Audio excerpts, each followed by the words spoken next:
Você não especificou recentemente. Estava saindo com meus amigos e estávamos conversando sobre nossa experiência favorita com pessoas recebendo seu castigo. Este foi o meu, nos meus tempos de faculdade. Eu era um estudante de engenharia, muito entusiasmado também. Como alguns de vocês devem saber, às vezes por puro acaso você acaba fazendo uma série de cursos com as mesmas pessoas. Eu e outro aluno, vamos chamá-los de preguiçosos, estávamos juntos no terceiro curso consecutivo e, inicialmente, fiquei meio empolgado com isso, pois eles eram muito tranquilos e divertidos de conversar. No entanto, com o passar do semestre, comecei a ver o quão ruim era a ética de trabalho deles. Preguiçoso vinha até minha estação de trabalho, tirava uma foto do meu trabalho ou de outra pessoa se eu estivesse preso. Depois voltava para sua estação e copiava geralmente ao pé da letra, enxaguando e repetindo essa estratégia durante todo o semestre, e então reclame sobre tirar as notas mais baixas nos exames. Mas, desde que se saíssem muito bem 95% na final, obteriam uma nota que lhes permitiria avançar para o próximo e último curso da série. Eu sou um cara muito legal. Se você é meu colega e esqueceu seu almoço, eu divido o meu com você, sem compromisso. Mas a única coisa sobre Lansing que me inspirou a fazer isso foi uma conversa que tivemos depois que o professor disse à turma que poderíamos usar um pequeno cartão de anotações. Veja bem, o professor nos disse que poderíamos usar o que quiséssemos para fazer nosso cartão, e Lansing sabia que eu usaria o MS-1, pois tem uma caligrafia horrível. Diga-lhes que me peça, para deixá-los ter uma cópia para que possam ter certeza de que não esqueceram de colocar nada em seu cartão. Sim, claro. Então, eu digo a eles, somente se o professor liberar, enviarei uma cópia. 48 horas. Depois, recebo uma captura de tela do final de uma troca de e-mail entre eles e o professor, onde o professor afirma que sim, colaborações de notecard entre você e outro aluno são permitidas. Agora estou realmente irritado, já que ele está fazendo parecer que ele e eu estaríamos fazendo algo parecido com um esforço colaborativo. Eu realmente passei a odiar os preguiçosos ao longo do semestre, em grande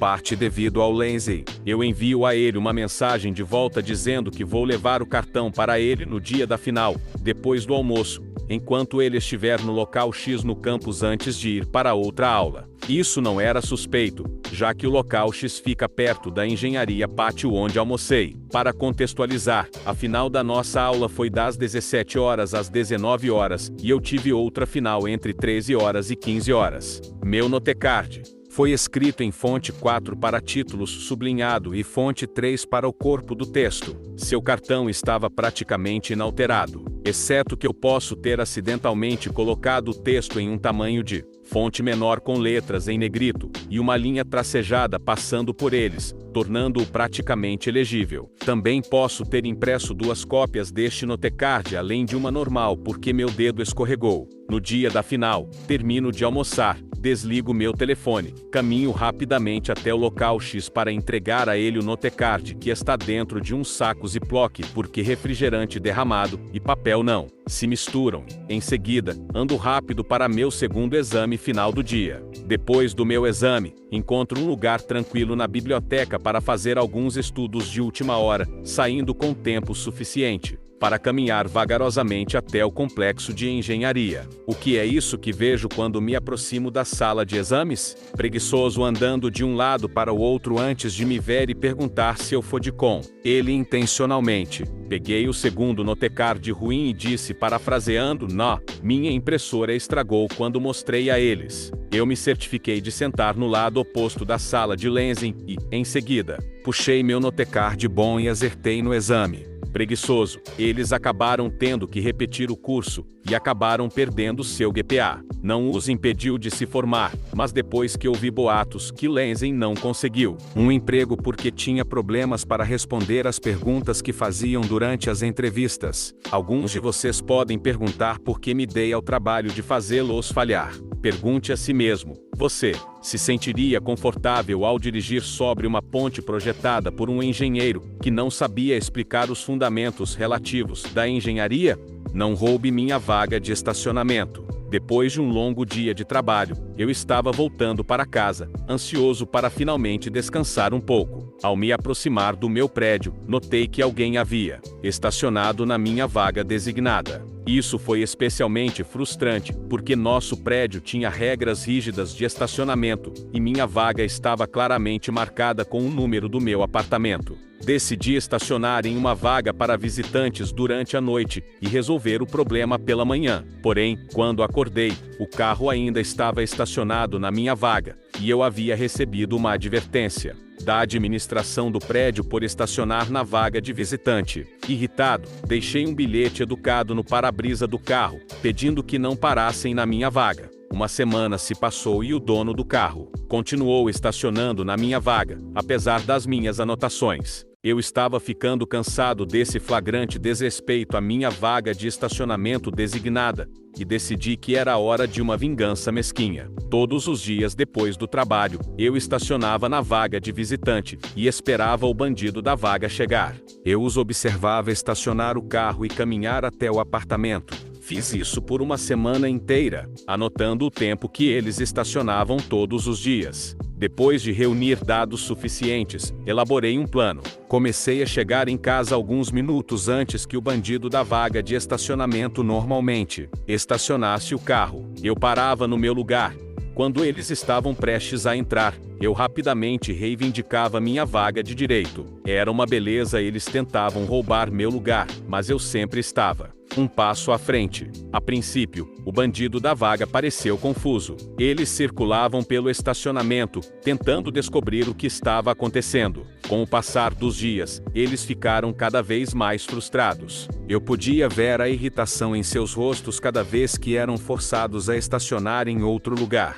Após 2 semanas dessa dança, o bandido finalmente desistiu. Eles pararam de tentar roubar minha vaga de estacionamento e eu pude estacionar em paz mais uma vez. Mas eu ainda não tinha terminado.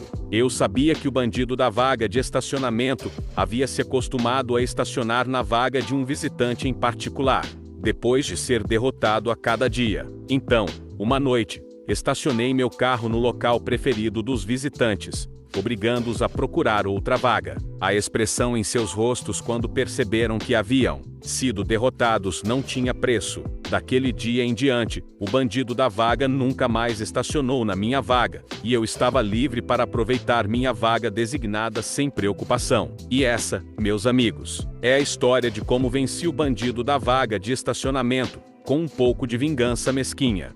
Meu último dia glorioso como barista da Starbucks, isso pode ser mais malicious compliance, mas funciona aqui, e meu pão ali não teve tração. Então vou tentar aqui. Eu costumava ser um barista da Starbucks. Tínhamos uma mulher que vinha todas as manhãs e pedia, não me cague, um café com leite de baunilha duplo com 3/8 de uma bomba de baunilha. Nem meia bomba, 3/8 é uma bomba. Ela até fez um dos baristas marcar nossa bomba de garrafa com uma canetinha. Todos os dias, a primeira xícara que faríamos, não importa quem fizesse, sempre dava errado. Ou muito doce ou não doce o suficiente. Então, depois de um tempo, comecei a fingir que preparava outra bebida. Puxe o tubo de vapor e agite minhas mãos como um tolo atrás da máquina. Eu devolvia a ela a mesma bebida que fizemos para ela na primeira vez, e sempre estava perfeita na segunda vez, embora fosse a mesma bebida. No meu último dia de trabalho,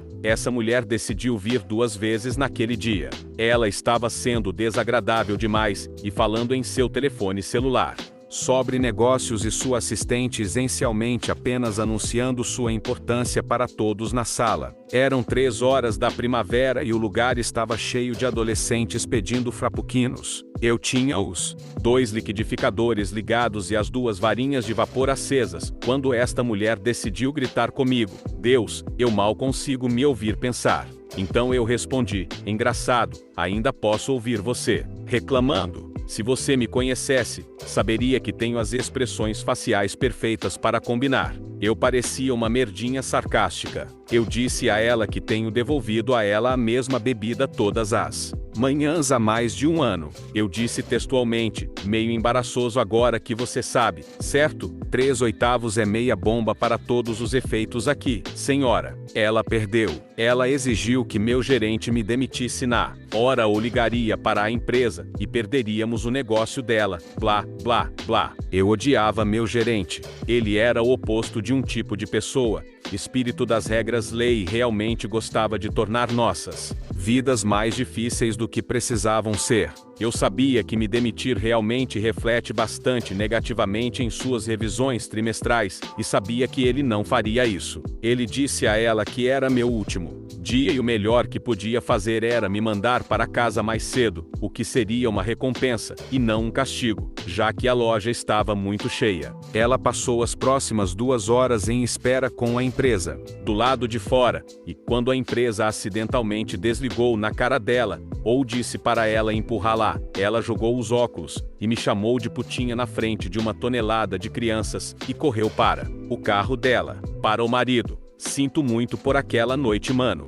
Totalmente minha culpa editar. Ela recebeu um cartão presente, eu acho, mas essa senhora era universalmente odiada por funcionários e clientes. Editar 2. Muito obrigado pelas respostas. Aquece meu coração ver as pessoas apreciarem esta história, tanto quanto eu. Meu povo. Poderosos Morphin Retail Angels. Eu plantei um pouco de hortelã. Várias pessoas na AITA sugeriram que eu postasse isso aqui entre colegas que pensam da mesma forma. Então, aqui vamos nós. No ano passado, um dos parentes do meu parceiro, 40F47M, ficou muito doente e depois morreu. Enquanto ele estava no hospital por vários meses, nós aparecíamos regularmente para cuidar de sua casa, consertar o jardim, garantir que nada estivesse errado, e tal. Agora, um dos vizinhos é um verdadeiro prêmio de consolação. Como não gosta de jardinagem, mandou tapar com cascalho o jardim frente e fundos da propriedade que alugou. Eu acho que é estúpido e feio, mas enquanto ela estiver feliz, mais poder para ela em seu jardim. Essa vizinha começou a importunar meu parceiro e a mim sobre coisas que ela queria que mudassem no jardim do parente. Arbustos cortados, plantas removidas, essas coisas. Ela também afirmou que a maneira como estávamos cultivando estava atraindo insetos prejudiciais que, quando os mostrei a um biólogo amigável, foram confirmados como sementes de azeda. De qualquer forma, conversei com ela sobre tudo para confirmar o que precisava ser feito e removi todas as plantas que ameaçavam invadir seu jardim, era amora etc. A única coisa que não cortei foi um galho de aveleira, pois estava no meio de um período de seca. Cortá-los então é ruim para a planta, e estávamos planejando mudar o arbusto de qualquer maneira. Expliquei isso a ela e perguntei se ela poderia esperar até a primavera. Ela disse que estava tudo bem, e me deixou voltar à jardinagem. Na próxima vez que passei, alguém havia cortado o galho em questão, na área mais larga perto da base, estilhaçando e em um ângulo estranho. Para ser claro, legalmente ela tinha permissão para cortar qualquer coisa que crescesse nas costas de sua propriedade, e o galho tinha aproximadamente 10 centímetros na borda. Estou muito chateado por ela ter dito que não havia problema em esperar, e então invadiu a planta no momento em que não estávamos olhando. Mas como a família do meu companheiro estava preocupada com o parente, resolvi deixar passar e continuei cuidando do jardim. Até agora já cortamos e recolocamos a avelã, como prometido. Havia um espaço vazio no meio do jardim da frente do parente, talvez 6 vezes 4 pés, e decidi colocar um pouco de hortelã nativa da região lá. Caso você não saiba, a hortelã é uma planta muito útil, insetos gostam dela. Você pode fazer chá, tem um cheiro delicioso, e afasta os mosquitos e é imparável. Eu sei que ele vai se espalhar no quintal do vizinho e bagunçar seu pacífico paraíso de cascalho, e é quase impossível se livrar, ele se espalha ao longo de gavinhas de raízes subterrâneas. Meu pai acha isso hilário, obviamente herdei dele minhas qualidades mesquinhas. Meu parceiro, por outro lado, acha que posso ter sido desnecessariamente mal. A família planeja vender a propriedade. Então, quando esse problema se tornar óbvio, já teremos ido embora. Também pedi uma mistura amiga das abelhas para refrescar a grama no quintal, pois ela reclamou que a grama crescia muito e tivemos que varrer a maior parte dela. Não dá para vender uma casa com quintal de terra batida, certo? Ela esperava uma herança do meu falecido marido. Meu marido faleceu há 2 anos. Ele era um reformador que tinha uma ampla lista de clientes. Por um tempo, para ajudar a filha adulta, vamos chamá-la de Kiki, da minha grande amiga de 42 anos, Amy, ele a contrataria como ajudante em alguns de seus maiores projetos de reforma. Durante esse tempo, Kappa ocasionalmente emprestava coisas para seus próprios projetos. Um disco compacto plano portátil, um par de travas de canal, um guincho e acompanhante, uma serra de mesa, motosserra, um pulverizador de tinta Graco e um compressor de ar e pistola de pregos. Eles foram todos emprestados limpos, em funcionamento, em boas condições com todas as peças relevantes incluídas. Cada um deles foi devolvido com grandes atrasos, todos quebrados e faltando peças significativas, e 1 tonelada de desculpas. Ao longo de 2 anos, Kiki conseguiu custar a ele quase $5.000 em perdas. Finalmente, em setembro passado, eu estava visitando Amy, e Kiki estava lá. E então Kiki me pediu o que ela chamou de sua herança prometida, que foi a primeira vez que ouvi sobre isso, visto que meu marido e eu passamos os 8 anos de sua doença terminal, conversando sobre o que ele queria após sua morte, visto que ele presenteou coisas dele que ele queria que seus amigos tivessem antes de morrer. Eu sabia muito bem que ele não pretendia Kiki para ter qualquer coisa. Meu marido não deixou testamento. Amy sabia que meu marido havia parado de emprestar suas ferramentas, depois de recuperar o pulverizador de tinta do carrinho. Foi uma compra de ultrassonografia $1.200, e tinha menos de 4 meses, quando foi emprestado e devolvido quebrado, de maneiras que a garantia não cobriria. Tentativa de roubo fez com que ele se recusasse a ter lá trabalhando em qualquer coisa com ele por qualquer motivo. Agora, nosso estado é um estado de propriedade da comunidade. Quando um cônjuge morre sem testamento, apenas o cônjuge sobrevivente herda. Então Amy disse à filha para recuar, e tive a brilhante ideia de como lidaria com a eliminação de todas aquelas coisas quebradas que ainda estavam ocupando espaço no galpão de ferramentas. Então eu disse a ela, com certeza escolheria algo para ela, mesmo que seu próprio comportamento fosse a causa raiz do desentendimento entre ela e meu marido. Então, no dia seguinte, com a ajuda de Amy, deixei todas as ferramentas quebradas, e o disco compacto plano quebrado que Kiki pegou emprestado do meu marido, no apartamento dela. Kiki queria saber o que eu esperava que ela fizesse com tudo aquilo. Eu disse a ela que esperava que ela fizesse com eles tudo o que ela esperava que meu marido fizesse com eles, depois que ela os devolvesse na condição em que estavam. Agora, ela é a orgulhosa proprietária de um monte de ferramentas inúteis, e eu tenho para recuperar quase 35 pés quadrados de espaço, no que agora é meu galpão de ferramentas. Não perca as próximas histórias. Inscreva-se e curte para me ajudar. Dá uma olhada nessa história agora. Clica aqui, rápido. Clica, vai perder. Última chance. Clica agora. Perdeu.